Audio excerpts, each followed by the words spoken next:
رب اشرح لي صدري ويسر لي أمري واحلل عقدة من لساني يفقه قولي وبعد. وقد قال الله تبارك وتعالى في القرآن المجيد: أعوذ بالله من الشيطان الرجيم، بسم الله الرحمن الرحيم. كنتم خير أمة أخرجت للناس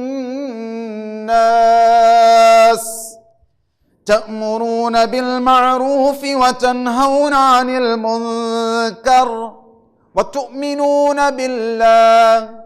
صدق الله العظيم.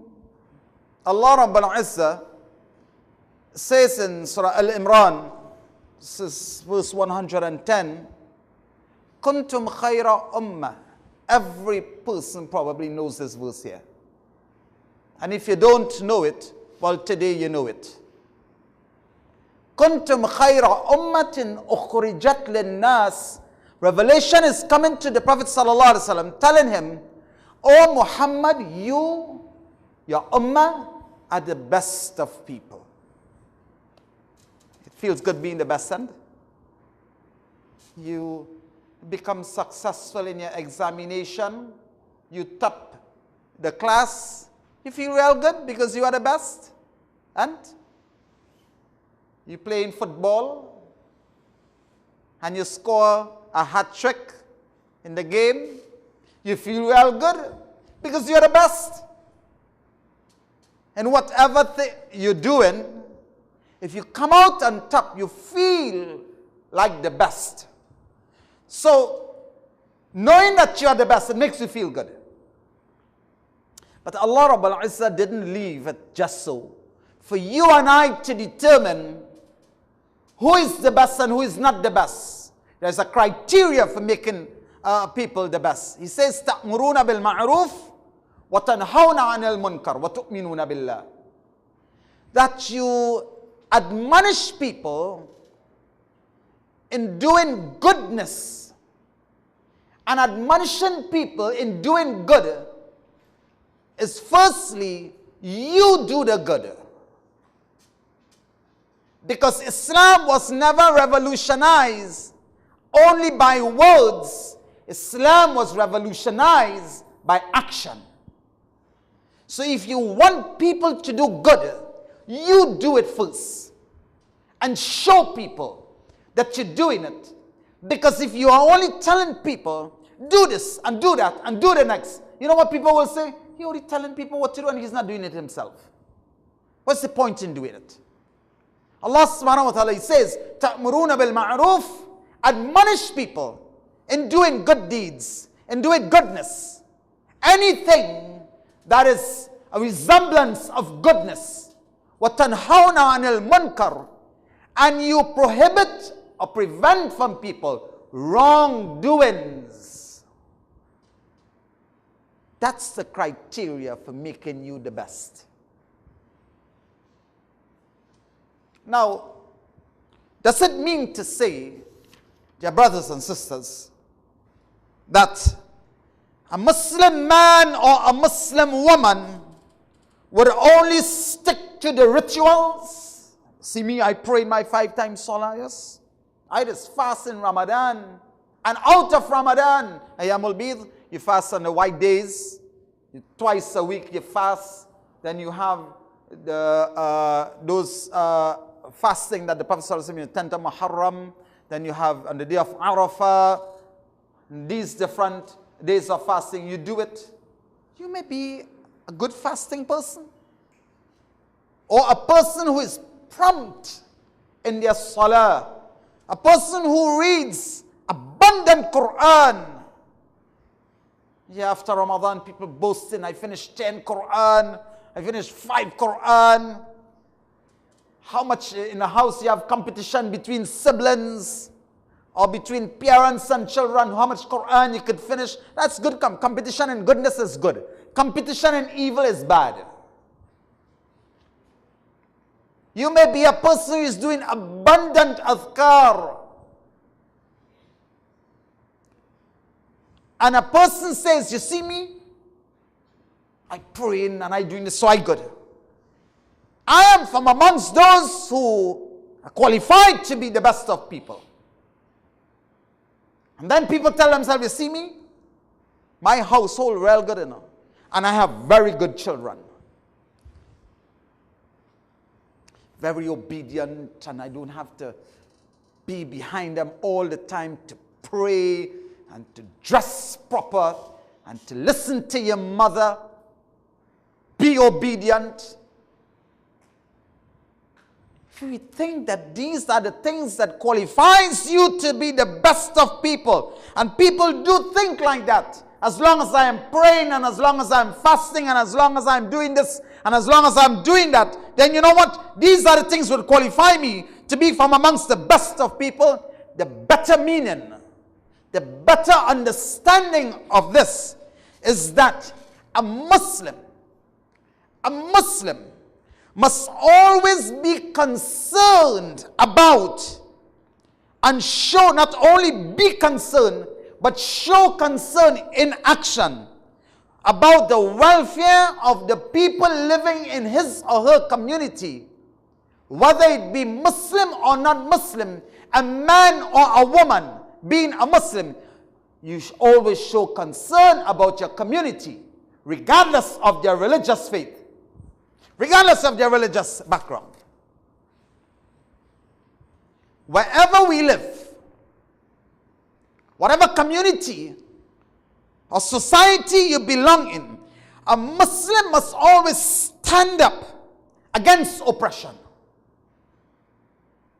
Sometimes you have people, they are non-Muslims, and we disconcern ourselves with their well-being. They may be belonging to a different faith, but the thing is, dear brothers and sisters, was that the attitude of the Prophet sallallahu alaihi wasallam? Wouldn't you like that this person become a Muslim? Wouldn't you like that?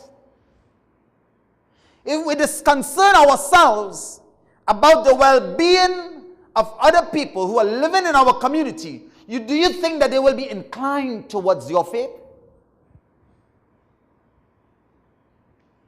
We are mostly concerned about our household. Most of the time, amongst our family members, we are concerned about what's going on in the masjid. But we need to be concerned on a broader scale, what's happening in our society, the tyranny that's going on. And there is, you have it, in the community, oppression, aggression, a crime situation. Allah Rabbul Izzah, He says in Quran, Surah Nisa, Surah Maida, sorry. Allah subhanahu wa ta'ala says, وَتَعَاوَنُوا عَلَى الْبِرِّ وَالتَّقْوَى. Support each other, aid each other, help each other, cooperate with each other in acts, birr, wattaqwa, in acts of righteousness. Those actions that makes a person God-fearing, Allah Rabbul Izzah is saying, support each other in it. Now, is helping your neighbor or showing your neighbor kindness, in kind or otherwise, an act of righteousness? And they are a non-Muslim? Is helping your non-Muslim neighbor in their difficult times, whether it be you console them through some words, comforting words, or in kind when they are struck with some calamity, you support them in kind, or they loses something, you help them to get back on their feet. Is that a good thing or a bad thing? I like a talk, now. Is that a good thing? I thought it was a bad thing because nobody want to talk. You think Allah will reward you for doing that? Really? Alhamdulillah.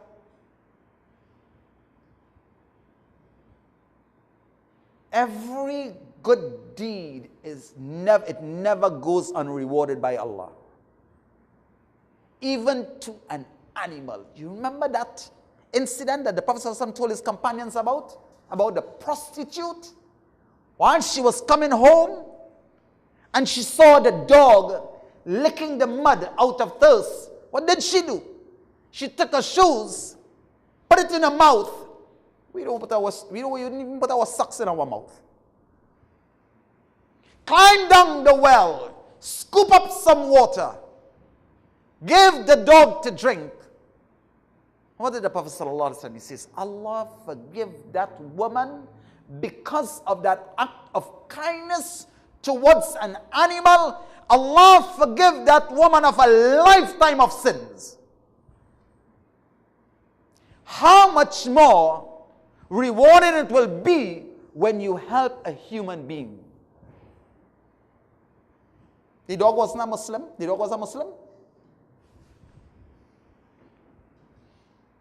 So yes, kindness never goes unrewarded. Supporting a person never goes unrewarded.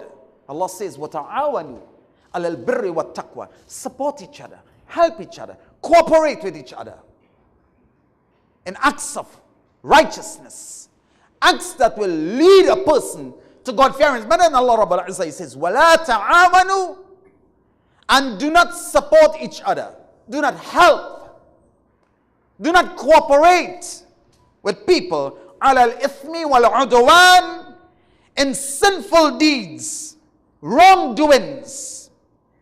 Neither should you support people in udwan, in acts of aggression and transgression, offensive deeds. The ayah is not confined only to a Muslim supporting a Muslim. The ayah is not confined only to when your Muslim brother is poverty-stricken, or he's going through some economical crisis, or they fell ill. It is not confined only to that. The Prophet ﷺ, he says, when you cook your food, add some water to the food to increase it, and send some for your neighbor. He didn't say Muslim neighbor, and what he say? Your neighbor. You know, you hear some Muslims saying, boy, I wish I was living in Saudi Arabia, and I wish we was living in an Islamic society. Let me Muslimize Barrackpore. It's Barrackpore, and well, I don't know the name of the road. Barrackpore Road? Where you say? I living on Barrackpore Road? When you know what I did, don't get lost. Okay, well, who? Roshad Douglas. Roshad Douglas? Okay. You have people who might think like that. But just consider for a few moments. Allah Rabbul Izzah selected you, placed you here. You are living amongst non-Muslims. If Allah Rabbul Izzah wanted, He could have taken all the Muslims, put you on an island, and Islamize the island. And? You think it would have been nice? It might sound good to some people, but living amongst non-Muslims is good. Because you know what? Sometimes it's the non-Muslims who just keep you in check. Yeah? You're working in a company, or you're just stepping into the supermarket, and it's Ramadan, and your brother behind you, and then you have a non-Muslim saying, but any Muslim supposed to be fasting is Ramadan? You're working in a company and you're having some Christmas frolic or something like that, and you're drinking the punch with, what is put in it, brandy or some kind of thing like that, wine or something like that. I don't know I'm just saying. We're just saying, right?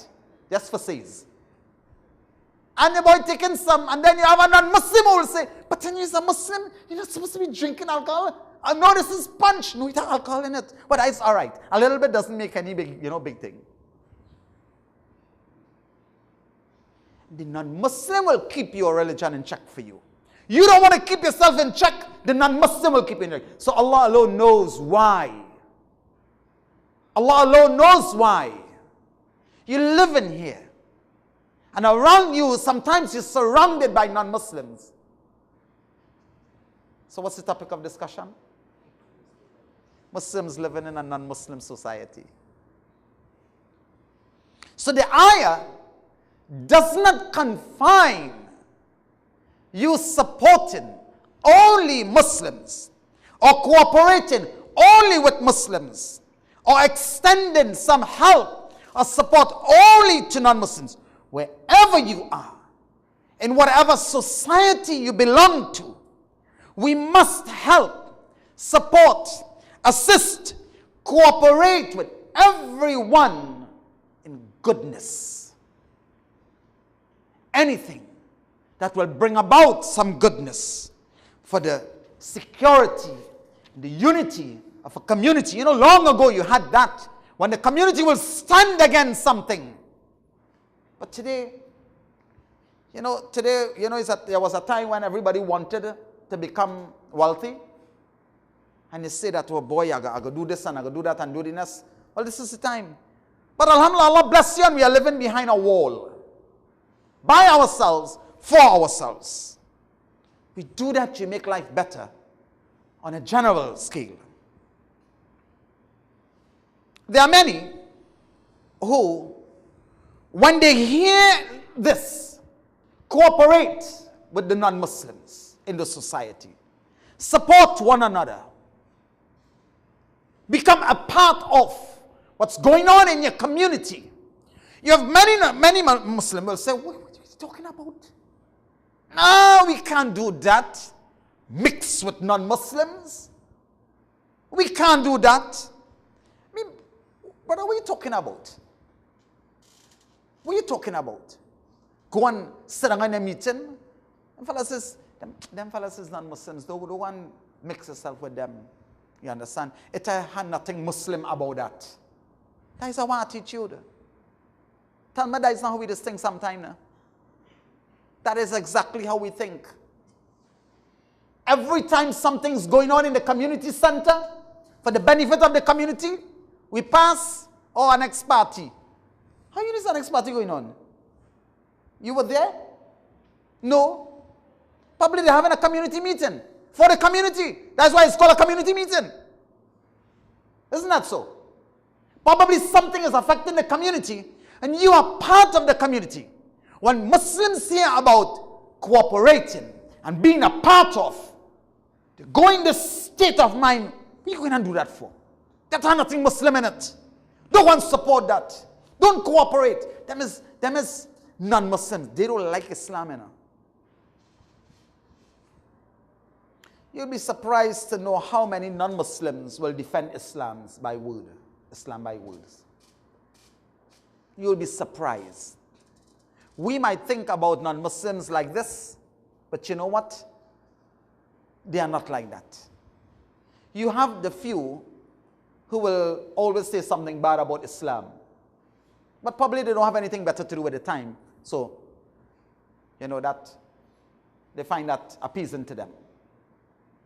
But generally, you talk to non-Muslims, they will say, I have relatives who are Muslims. My sister accepted Islam. My cousin is a Muslim. Generally, you have that. You go to a funeral for a non-Muslim and you see a Muslim woman with a hijab.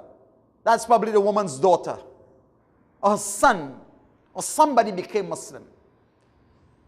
A lot of non-Muslims would not think like that. But when we are asked to cooperate on a community level with non-Muslims, to support, to fight against the tide of corruption or aggression in the society, many Muslims will say, haram, shirk, bitter brother. These are the three words we know real good. Haram, shirk, bid'ah. He probably don't know how to pray proper, but he know haram, shirk, and bid'ah. And yeah, we are well tuned with these three words: haram, shirk, bid'ah. Everything haram, everything is a bid'ah. And oh God, shirk, that's scary stuff, isn't that so? I mean, you don't want to be involved in that. It might throw you out of the fold of Islam. You have people who will say, go and participate in them haram thing, you know. The drinking beers there. How you know the drinking beers? Probably was there.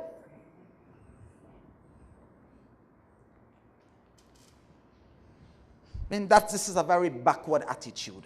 Seriously, it's a very backward attitude. You may be belonging to different communities. Let's just put things in perspective. You own businesses or a business in that community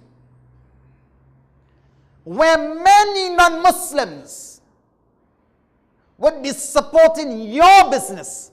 They may be supporting your business more than the Muslim will be supporting your business, because the Muslim in that community is in a minority. They are in a minority. You are not living in a 100% Muslim society. No, you're not doing that. It's the non-Muslims who are patronizing your business the most. In fact, it's probably the Muslims who are not patronizing your business, and they are running on the road or running far away to patronize somebody's business. Who is supporting you the most in your business? It's the non-Muslims.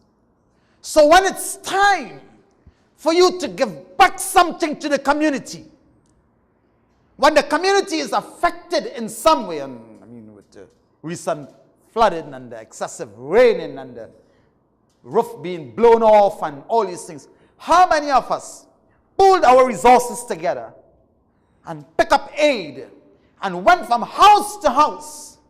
Normally we drop grocery items, but what if the gas tank blow away? They can't cook. Drop some cooked food for them. But you know what? No. Them, you see me, you see what's going on here? Are we safe here, you know? We safe. Everybody will paddle their own boat. But who's supporting you in your business? It's the non-Muslim who will support you in your business. So when it's time to give back, we need to support. We need to stand together with the crime wave that's hitting the communities. It doesn't jump houses. It doesn't jump houses. People who think that this is an un-Islamic thing, or it's not a good thing, or they might use one of the three words, haram, shirk, or bid'ah. When the Prophet ﷺ was in his youth, 20 years of age, he participated in the signing of a document, a treaty, a covenant that occurred in the house of Abdullah bin Jada'an. Now, the Prophet ﷺ at that time, I mean, Nubuwwat wasn't bestowed upon him, but he was a part of his presence being there contributed to the strength of the agreement. We might think, why going there for? No, your presence alone is enough.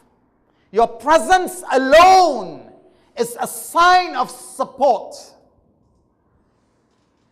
So he participated in the signing of a document that came to be known in the history of Islam as Hilful Fudul, the alliance of virtue. You can check it up and you will see. And this agreement, this treaty, was brought in effect in order to protect the people from acts of injustice and oppression an insecurity where in that society, no one who was there amongst the various tribes of Quraysh were Muslims. Everyone, Abdullah bin Jada'an wasn't Muslim as yet. Now you have some critics who may say that what the Prophet Muhammad sallallahu alaihi wasallam wasn't the messenger as yet, so we don't have to follow that principle. Isn't that so? Quran wasn't being revealed to him as yet. Nabuwwat wasn't bestowed upon him as yet. Laws in Islam, do's and don'ts, halal and haram, wasn't revealed to him as yet. So we don't have to participate in that. Okay, fine, no problem. You believe that the Prophet ﷺ was guided from youth and protected by Allah from youth? You believe that? He was protected by Allah. He was protected by Allah from young. Allah protected him. Allah Rabbul Izzah protected him from every act of sinning. I mean, one day, they used to have these festivities in the night. And the Prophet ﷺ, his job as a young man was shepherding. He used to shepherd sheeps. Sheeps easy to say, and? Yeah. They just come out very P. He used to shepherd sheep, only sheep. So one day he asked his friend who used to shepherd with him, can you please look after my animal? Tonight I want to go and see the festivities of the people in the city. So his friend said, fine, no problem. And as the Prophet ﷺ, as Muhammad ﷺ, he was entering into the city, from the moment the music reached his ear, he fell unconscious. And he woke up when everything finished. So he said, well, probably I stumbled on a rock and I hit my head and I black out or something like that. So he went back to his friend and he said, you know what? I don't know what happened. Probably I slipped on a banana peel or something like that and I hit my head and I got black out. I didn't really see what was going on. So can you please look after my animals? I want to go and really see what's going on. He's living in Makkah and he don't even know what's going on in Makkah, in the city in the night. So his friend said, fine, no problem. He goes again, and from the time the music reaches his ear, now I'm talking about he in the midst of it and then the music reaches your ear. The wind will cause the song to travel. So from the time that song reached his ear, again he fell unconscious. When he woke up, he realized Allah was protecting him. So from a young age, Allah used every means possible to protect the purity of the Prophet ﷺ, so that no one today could say, yeah, he's the one party here, and he used to be like this, and he used to be like that. Well, I'm telling you, Muslims. So they can't use that against Islam, or they cannot use that against the Prophet ﷺ, because Allah Rabbul Izzah protected him throughout. If you believe that Allah protected the Prophet ﷺ from a young age, then we have no problem in accepting this principle. No problem whatsoever. But still, you have the critics who will say, no, Quran wasn't being revealed as yet, and revelation wasn't coming, and he wasn't the Prophet, so we don't have to follow it. Fine, no problem. Later on in the life of the Prophet ﷺ, after wahi began coming to him, the Prophet ﷺ, he says, I attended the forming of a covenant, an agreement, the signing of a treaty between the various tribes amongst Quraysh in the house of Abdullah bin Jada'an.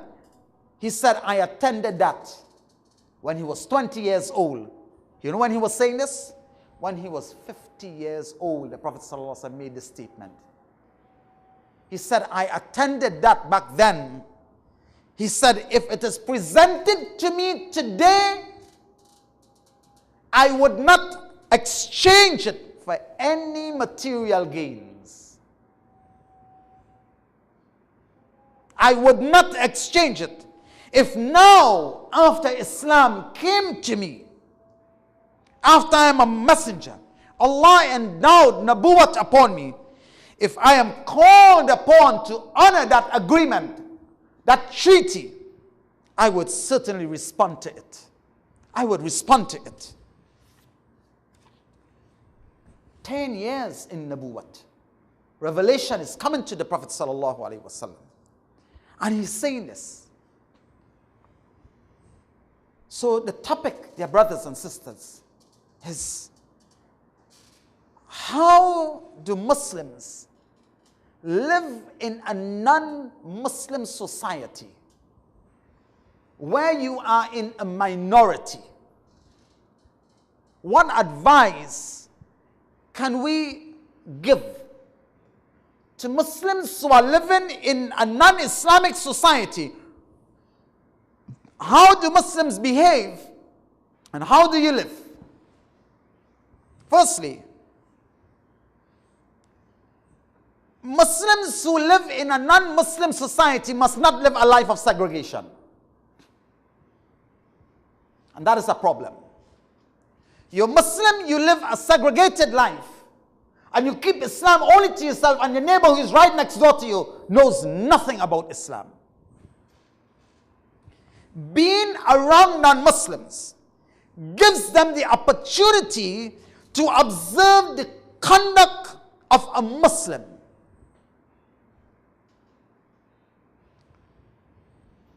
Now, for those Muslims, and you do have it, you have many Muslims who drink alcohol, party, and the sister might be wearing on her hijab, but she's going Pier 1. Yeah, sounds funny, but it's true. The brother might be a must-go-in brother, but he's drink beers every now and again. And then you have some Muslims who, you have these boats, I don't know if you know about it, these boats that goes around the island is a boat for only homos. Right? And I'm afraid to say that word, if people shy to say the word, you understand? And they would find themselves on the boat because my best partner is a homo. And he going on a buy ticket for me to go on the trip. And you're a Muslim. What your non-Muslim buddies see of you, that is the Islam they will learn from you. It is very important as a Muslim to propagate a proper Muslim conduct. When you are amongst non-Muslims, when you live amongst them, giving them an opportunity to witness qualities such as fair dealings amongst yourself, compassion, kindness, generosity, and very important, having reliance on Allah alone. Because a non-Muslim, they live by the dollar. You understand? They live by that. A Muslim doesn't live by that only. A Muslim doesn't only live by that. Sometimes the little that you earn, Allah puts so much barakah in it that it outweighs the thousands another person may be working for. Because there is no barakah in his money. And they ask you, say, boy, your salary ain't that, how you just be so comfortable and smiling and all kind of thing? Because Allah has put barakah in your money. Isn't that so? Very easy way to put barakah in your money is you give sadaqah. Everybody knows this. You didn't need me to tell you that, and we all know that? Right. You give a little sadaqah from it. You know, you take out money and you say, well, this is for the wifey. This is for bills. This is for that. This is, you give your wife money, you know. Poor woman is be working in the house. You understand? Help her, give her some finances. Sometimes she needs to buy personal things for herself. She come asking you and keep on asking. No, stipulate some for her. It's very important. And you give your children so that they wouldn't be begging the neighbors or anything like that. Going to school and begging. You help them, you support them, and that's sadaqah. That's sadaqah. Prophet ﷺ says the best sadaqah you can give is to your closest relatives. The best sadaqah. Yeah, you might have some beef with them, but they may be struggling. Would it please you that a nun at the church goes to their home and helps them and support them, and then you see your cousin who is a Muslim going to church on a Sunday morning? That's the time you want to do something, and one day you might have some problem with them. You know what? Don't stop supporting them. Don't stop helping them. One day, inshallah, their hearts could change and they will start back coming and praying, and this is what you want. We need, dear brothers and sisters, to demonstrate to society a strong Muslim conduct. Secondly, learn the life of the Prophet sallallahu alaihi wasallam. I'm not saying the basics, because the general Muslim knows only the basics. So who is Muhammad? I mean, you have some non-Muslims who knows the life of Muhammad sallallahu alaihi wasallam better than Muslims. They will tell you about incidents in his life you don't even dream to know. All we know, he was born in Mecca. His father was Abdullah. His mother was Amina. He received Nabuwwat at the age of 40. He married Khadija, and that is the only wife we know. How many kids he had? He had children. So what year did the Battle of Tabuk took place? Tabuk? Where is that? So what year he migrated to Medina? How many years he spent in Mecca? How was the mission of the Prophet ﷺ in Mecca? Learn the life of the Prophet ﷺ. Do a study in the life of the Prophet ﷺ and apply the lessons that you learn from it in your day-to-day living amongst the non-Muslims. So much so that the conduct of a Muslim becomes sublime in the eyes of the non-Muslim. It becomes something captivating to them, that when they sit with you, when they deal with you, they must be inclined towards Islam, and there should be no need to convince them of the truth. Because just by looking at your action, it captivates them. Therefore, for Muslims living in a non-Muslim society, if you wish to live peacefully, to have an opportunity to present Islam to the community which you are living in, there is a need for you to inculcate sterling qualities in your lives. There is a need, not just when you are in the masjid. Because when you come to masjid, you're all Muslimish. Assalamu alaikum, brother, mashallah, mashallah, good, nice Muslim. And when you're outside there, God alone knows who you are. No, these qualities must not be in words. It must be in action. Wherever you go, whether you're in the mall with your family, whether you're driving, going down the road, and you get a bad drive. Because when you get a bad drive, let me tell you what comes out of your mouth. A cuss. Yeah. Tamada is not true now. If you could just get your hands on that man, you will strongly life out of him. That is not true? Yeah, because he gave you a bad drive. But is that a proper Muslim conduct? You want to drive your car over him. You want to run him off the road. You're looking for where you stop to pull over to give him a good cuss out. Muslims is real cuss, you know. Muslims is real. Muslims is real cuss. Real cuss. And that is a very bad quality. Very, very, very bad quality. Prophet sallallahu alaihi wasallam says, Allah hates every foul-mouthed person. Allah hates every foul-mouthed person. And this is the Islam that you are putting forward to non-Muslims? Is this the Islam? No.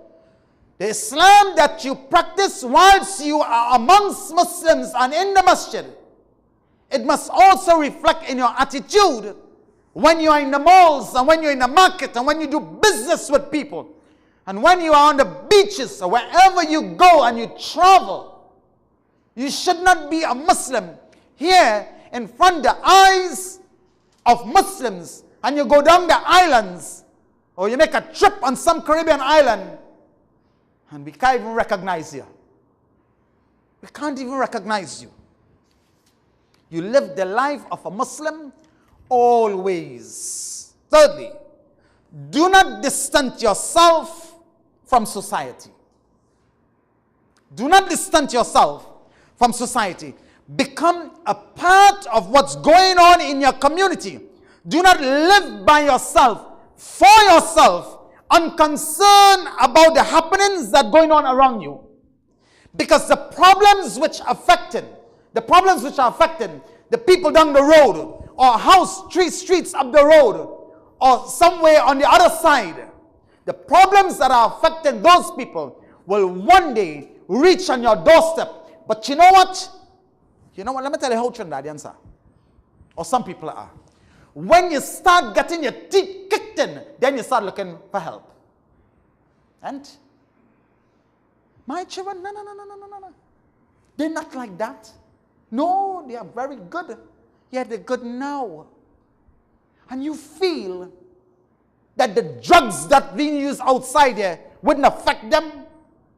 You feel that the crime outside there would not affect them. If we show a very lazy, slant attitude to what's happening in your society, and you do not want to be a part of a community effort to eradicate the problem, it's coming on your doorstep. It's coming on your doorstep. And when it reaches you, you'll be the one who will be running around and crying and looking for help. But that's our attitude. Wait till you get your teeth kicked in and then look for help. Go ahead. That's our attitude. Community activities, regardless of who it's coming from, whatever can be done to eradicate crimes or aggression or tyranny in the society, whether it is to Muslim or non-Muslims, as a Muslim you need to be a part of that because you are living in the community. Therefore, a Muslim must always side with what is right, regardless of where it's coming from, no matter what the source is, no matter who it's coming from. Do the right thing. You always side with what is right. Always side with what is right. A Muslim must always stand up for human rights. Always stand up for human rights. Regardless of who is being aggressed against or who is being oppressed. Today, your neighbor might be oppressed. Tomorrow it will be you. Tomorrow it will be you. Whether it's non-Muslims participating and they call on you for support, don't run inside behind your closed doors and hide and act as though you don't know what's happening in society. The Prophet ﷺ was a community man. He was a community man. And the Sahabas radiallahu ta'ala anhum were community people. They will patrol the streets in the night. The Prophet ﷺ will patrol the streets in the night. We are concerned about our home to make sure everything's locked up. But what about the poor woman who is living down the street, who ain't got nobody to look after her?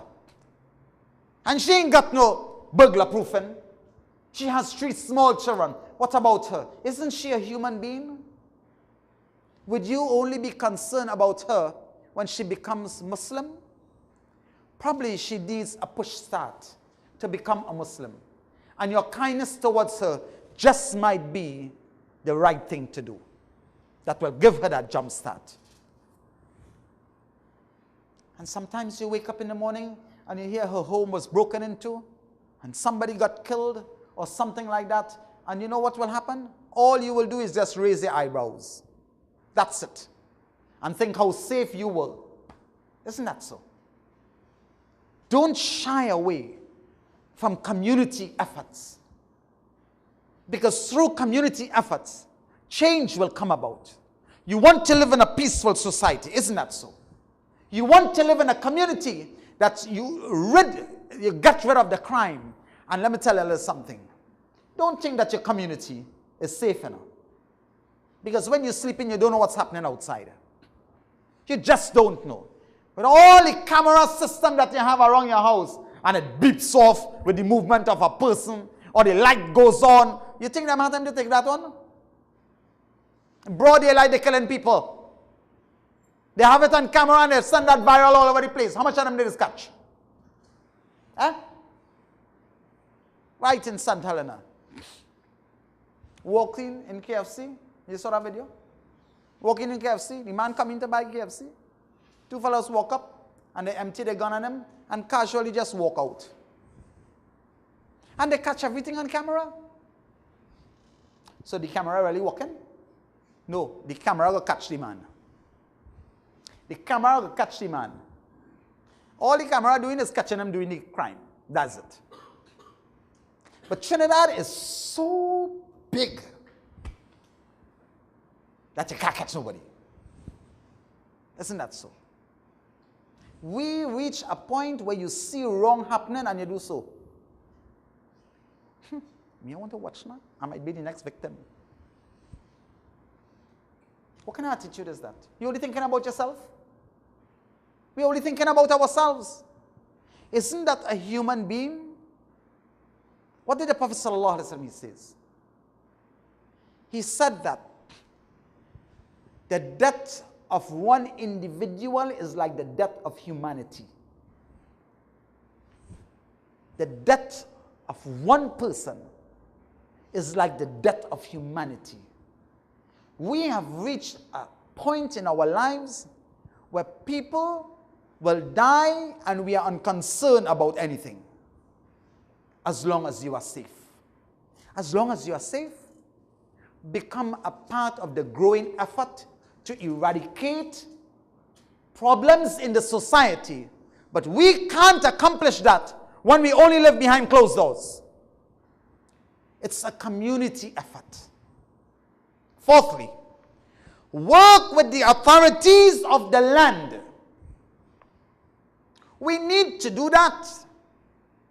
Be a part, regardless of what religious background they may have. Become a part of working for the development of your community, of the society that you are living in, by working with the authorities in the community. And by and large, it spreads out to the entire country. Today, people are scared, not only in your community, but you're afraid to go to the mall. You're afraid to go to the beach. All it takes is to start the effort, the drive. All it takes is to start that drive. Dear brothers and sisters, we have another big problem. Our youths, our young men, our young women, our Muslim youths in the Western societies faces great challenges. Your son that goes to secondary school, your daughter that goes to secondary school, when they come home and you ask them, so how was your day? They say everything was good. So when they tell you that, you know what you think? Yeah, well, everything was good. Do you have any idea what challenges they face on a daily basis in that school? The peer pressure that they go through? You don't have the slightest idea what goes on, really. You think the school system is like back then, 40 years ago? It's all nicey nice. You go to school, everything is nice. You come home and everything's still nice. No. Dear brothers and sisters, the future of such challenges will determine the final condition of Islam and Muslims in these Western lands.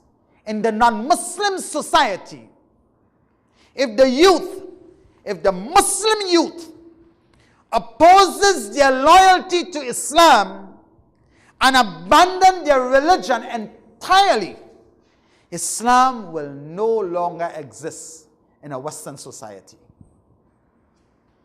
It will no longer exist in a Western society. And Muslims and Islam will just melt away.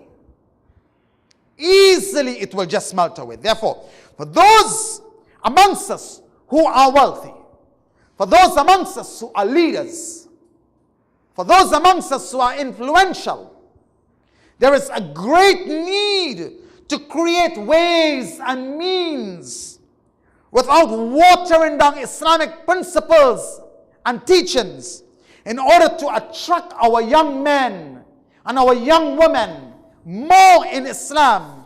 We need to create ways and means to bring them back, because there are many young men and young women, Muslims, who have strayed completely out of the fold of Islam. You might be living here and think that is not the situation. Well, you live in here, you know. I live in there. We see these challenges on a daily basis. On a daily basis. You have young Muslim girls running away, marrying non-Muslim boys. You have young Muslim boys doing the same. Sometimes you visit some people and they say, yeah, I was born in a Muslim home, you know. But my aunt was telling me one day, she said this Muslim girl walked into her business and she said to her, my aunt asked her, are you a Muslim? Your name? She said, yeah, I'm a Muslim, but we never went to mosque. She said, the last time I remember going to the mosque was I was very small when my father took us for the day of Eid, and we never went back. And she belonged to some other faith now, some other religion she belonged to. We need to create ways and means to attract them. Otherwise, dear brothers and sisters, their Islam will just melt away. If we allow this to continue, fear the day when it comes, there will be no one to call the adhan in the masajids. There will be no one to lead the salah. There will be no one present to perform salah. Because that's a result of we living in our comfort zone, and we are unconcerned about the challenges that our young men and our young women are facing on a daily basis in the society in which we live and in the public school systems which they are attending. It will melt away. And a time will come when there will be no one to perform salah. And you might go to the masjid and you wonder, where are the people? Where are the Muslims in the community? So there is a need for us to work together. There is a great need for us to work together and come up with ideas for the betterment of our societies, for the betterment of our country, both for Muslims and non-Muslims. Now, yes, there are some people who, after a speaker gives his talk, they'll come up afterwards and say, but you didn't talk about this, and you didn't mention that, and you didn't mention the next thing, and how about that, and how about this? There is no speech. There is no speech that can cover every point on a particular subject. None. Because if there was such a speech, then you will be sitting here for very, very long, angry and stupid sin. And I know some of you probably already uneasy, before hatana, many pain. Isn't that so? If you have a good idea, then don't just keep it to yourself. Don't keep it to yourself. Translate those words into actions, because words remain words until it's acted and implemented. Words would only remain words until acted upon and implemented. When Ali radiallahu ta'ala became Khalifa, his first khutbah was very, very, very, very short. He got up on the member and he said, "O people, you are in need of a man of action, not a man of words." And he stepped down. May Allah Rabbul Izzah bless this gathering. May Allah protect us and our families. May Allah guide us to do what's right. May Allah Rabbul Izzah bring benefit out of this gathering. And dear brothers and sisters, one of the greatest diseases in the ummah is procrastination. One of the greatest diseases in the ummah is we like to put off things and delay things. We love to do that. We are always waiting for someone to start and then we will start. Don't do that. Don't do that. Make a sincere intention. Voice your opinion and work towards it. May Allah Rabbul Izzah bless our coming here, and may Allah also bless our departure and cause us to reach back safely to our respective places. أقول قولي هذا أستغفر الله لي ولكم ولسائر المسلمين فاستغفروه إنه هو الغفور الرحيم. السلام عليكم ورحمة الله وبركاته. الله الله الله